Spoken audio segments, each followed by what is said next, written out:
ଦେଉଳ ଭିତରେ 24 ଘଣ୍ଟା ବସିକି ରହୁଛି ବା ତାକୁ କଣ ଅଣନିଶ୍ୱାସ ଲାଗୁନଥିବ ବିରକ୍ତି ଲାଗୁନଥିବ? ଆରେ ସେ କଣ ମଣିଷ, ସେ ପରା ଦେବତା।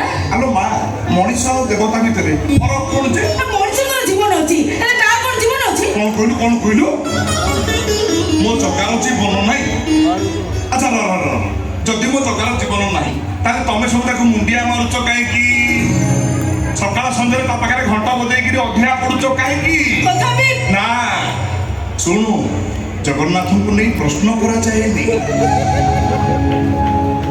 ଜଗାର ଜୀବନ ଅଛି ମୋ ଜଗାର। ଆମେ ଖାଉଛେ, ସେ ବି ଖାଉଛି। ଅଳ୍ପ ଭଲ 60 କୋଟି 56 ପ୍ରକାର ଭୋଗ ଖାଉଛି। ଆମେ ଗାଧଉଛେ, ସେ ବି ଗାଧଉଛି। ଆମେ ସାବୁନ ଲଗେଇ ହଉଛେ, ହେଲେ ମୋ ଜଗା କସ୍ତୁରୀ ଚନ୍ଦନ କର୍ପୂର ଲେପି ହଉଛି। ଆମେ ବସି ଗୀତ ଶୁଣୁଛେ, ହେଲେ ମୋ ଜଗା ଗୀତ ଗୋବିନ୍ଦ ଶୁଣୁଛି।